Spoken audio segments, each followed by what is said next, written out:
Max TV భక్తి ప్రేక్షకులకు నమస్కారం. క్రోధినామ సంవత్సరంలో ద్వాదశ రాశుల వారికి ఎలా ఉంటుందో తెలియజేయడానికి ఈ రోజు స్టూడియోలో మనతో ఉన్నారు ప్రముఖ జ్యోతిష్య వాస్తు పండితులు, పంచాంగకర్త బ్రహ్మశ్రీ డాక్టర్ నాయకంటి మల్లికార్జున శర్మ గారు. నమస్కారం గురుగారు. నమస్కారం అమ్మ. గురుగారు, క్రోధినామ సంవత్సరంలో మకర రాశి వారికి ఎలా ఉండబోతోంది? తప్పకుండా అమ్మ. ఓం శ్రీ గురుభ్యో నమః. క్రోధినామ సంవత్సరంలో మనుషుల యొక్క తత్వాన్ని, అలానే క్రోధాన్ని, అలానే ఆ క్రోధంలో ఉండే విషయాలన్నీ కూడా బహిరంగంగా బహిష్కరంగా చేసే నామ సంవత్సరే క్రోధినామ సంవత్సరం అంటారు. క్రోధినామ సంవత్సరంలో మకర రాశి వాళ్ళకి గ్రహగమన గతులు ఏ విధంగా ఉన్నాయి, గ్రహ సంచార విషయం ఏ విధంగా ఉందో ముందుగా తెలుసుకుందాం. ముఖ్యంగా మకర రాశి వాళ్ళకు వచ్చే ఉత్తరాషాఢ నక్షత్రం 2, 3, 4 పాదాలు, శ్రవణ నక్షత్రంలో 1, 2, 3, 4 పాదాలు, అలానే ధనిష్ట నక్షత్రం 1, 2 పాదాలు కలిపి మకర రాశి అంటారు. ఈ మకర రాశి వాళ్ళకి 14 ఆదాయం, 14 ఖర్చుగా ఉంటుంది. అలానే రాజ్యపూజ్యం 3గా ఉంటుంది.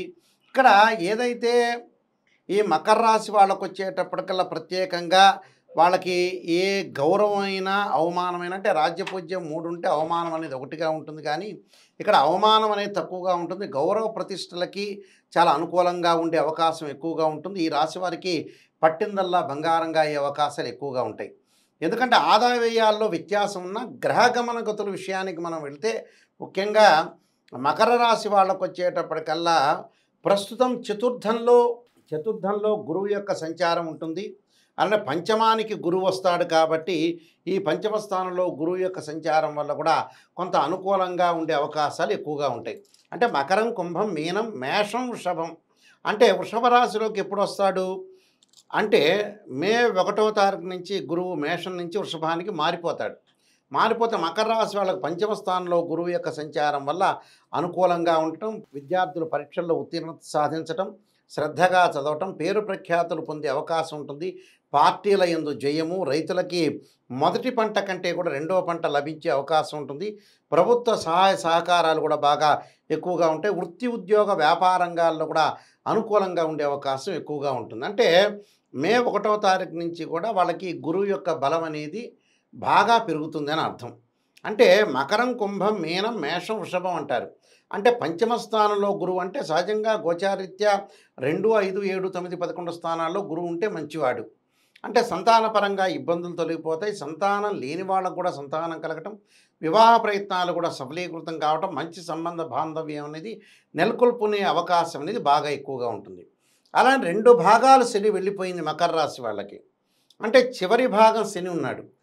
చివరి భాగం ఎప్పుడు వెళ్ళిపోతుంది అంటే కుంభరాశిలోకి నుంచి మీనరాశిలోకి శని సంచారం ఎప్పుడు చేస్తాడంటే 2025 మార్చి 29వ తారీఖున శని కుంభరాశి నుంచి మీనరాశిలోకి వెళ్ళిపోవటం వల్ల వాళ్ళ యొక్క శని యొక్క ఏదైతే దోషం అనేది తొలగిపోతుందని అర్థం.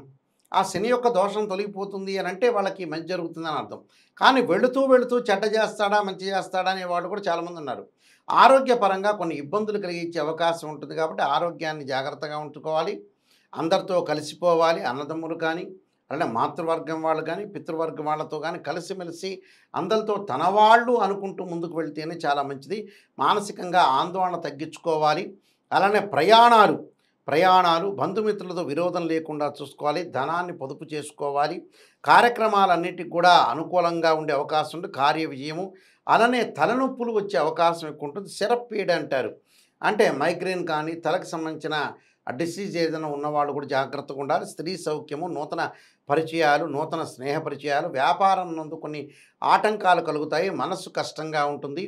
అంటే మే నుంచి నూతన వ్యాపారం ప్రారంభం చేయొచ్చు. వ్యాపార భాగస్వామ్యం కూడా తీసుకోవటం వల్ల కూడా చాలా మంచి ఫలితాలు జరిగే అవకాశాలు ఎక్కువ ఉంటాయి. కాబట్టి ఈ రాశి వాళ్ళకి తేజోహాని కలగటం, పాప చింతన కలిగే అవకాశం ఉంటుంది. చాలా వరకు కూడా పరిస్థితులు అనుకూలించే అవకాశం ఉంటుంది. పుత్ర వృద్ధి, అలానే కొడుకులు కూతుళ్ళు మంచి చదువుకుంటున్నారని కొంత ఆందోళన లేకుండా ఉండటం, అంటే వాళ్ళు మంచిగా చదువుకున్నారంటే మానసికంగా ప్రశాంతంగా ఉంటారని అర్థం. అలానే ప్రభువుల యొక్క అనుకూలత, అలానే భార్యాభర్తల మధ్యలో అనుకూలంగా ఉండటం, అకారణంగా కొన్ని కలహాలు కలిగే అవకాశం ఉంటాయి. అలానే అప్పుడప్పుడు తేజోహాని, ధనం కూడా ఖర్చు అయ్యే అవకాశం ఉంటుంది.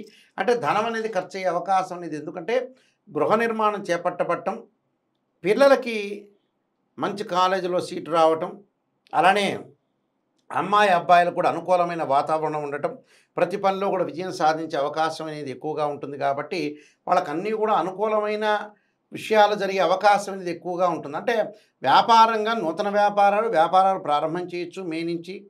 అలానే ఉద్యోగస్తులకు ప్రమోషన్లు ఉండే అవకాశం, ట్రాన్స్ఫర్ జరిగే అవకాశం ఎక్కువగా ఉంటుంది. ఎందుకంటే రాహు మీనరాశిలో సంచారం, కేతు వచ్చేటప్పటికల్లా కన్యా రాశిలో సంచారం అనేది ఉంటుంది కాబట్టి మకరం, కుంభం, మీనం అంటే మీనంలో రాహు వల్ల కూడా ప్రయత్నాలు, అన్నదమ్ముల మధ్యలో సఖ్యత, ధనలాభం కలగటం, ధనం గౌరవ ప్రతిష్టలని బాగా పెరగటం, అవార్డులు, సన్మానాలు, రివార్డులు ఇలాంటివన్నీ కూడా కలిగే అవకాశాలు బాగా ఎక్కువ ఉంటాయి. అంటే ప్రయాణాల వల్ల కూడా లాభాలు కలిగే అవకాశం ఉంటుంది కాబట్టి అనుకూలమైన ప్రవర్తన అనేది బాగా ఎక్కువగా ఉంటుంది.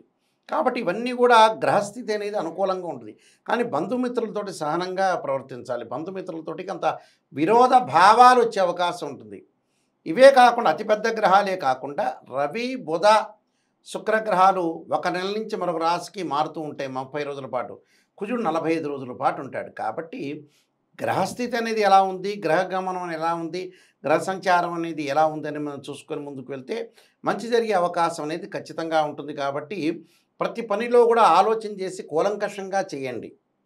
అంటే క్రోధినామ సంవత్సరంలో అక్టోబర్, నవంబర్ మాసంలో గురుశనుల యొక్క వక్ర త్యాగాలు, వక్రారంభాలు జరుగుతాయి కాబట్టి ఆ సమయంలో కొద్దిగా ఆరోగ్యపరంగా కొన్ని ఇబ్బందులు కలిగే అవకాశం అనేది ఉంటుంది. ఆరోగ్యపరంగా ఆ మాసంలో జాగ్రత్తగా పడండి.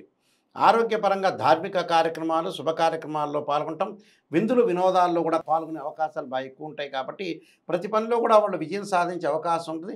పేరు ప్రఖ్యాతులు పొందే అవకాశం కూడా ఉంటుంది. శని, ఎల్నాటి శని యొక్క ప్రభావం ఉందని ఆందోళన చెందాల్సిన పని లేదు. ఎందుకంటే శనివత్తు రాహు అంటారు.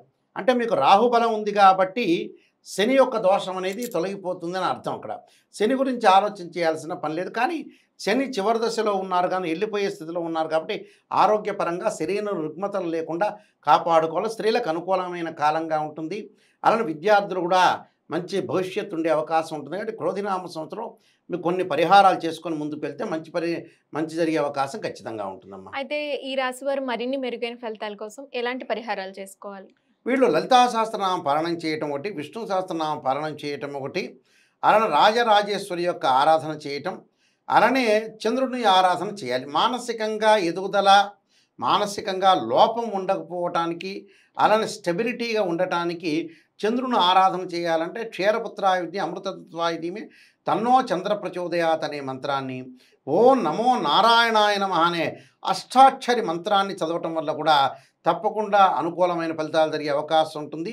ఏది కూడా డిఫరెన్స్ ఆఫ్ ఒపీనియన్స్ లేకుండా మ్యూచువల్ అండర్స్టాండింగ్ చేసుకుంటూ కాంట్రవర్షన్ కంటే కూడా కాంప్రమైజింగ్ అనేది బెస్ట్ పాలసీ. కాబట్టి లౌకిక విధానంతో ముందుకు వెళ్ళటం వల్ల వీళ్ళకి మంచి జరిగే అవకాశం ఉంటుంది. ఎవరిని కూడా నొప్పించటము చేసుకోకుండా ఒప్పించటంలో కూడా ఆలోచన సరళితోటి ముందుకు వెళ్ళటం వల్ల ఎక్కడ తగ్గాలో ఎక్కడ నెగ్గాలో నేర్చుకొని ముందుకు వెళ్తే ఏదైతే లోపం అనేది మన దానిలో ఉంటుందో ఆ లోపాన్ని సవరణ చేసుకుని ముందుకు వెళ్ళాలంటే అందువల్లే శ్రేయ లోపం పెరుగుట పెద్ద విద్య, లోపం పెరిగిన వాడే పూర్ణుడు అవుతాట, వాడే స్థితప్రజ్ఞుడు అవుతాట.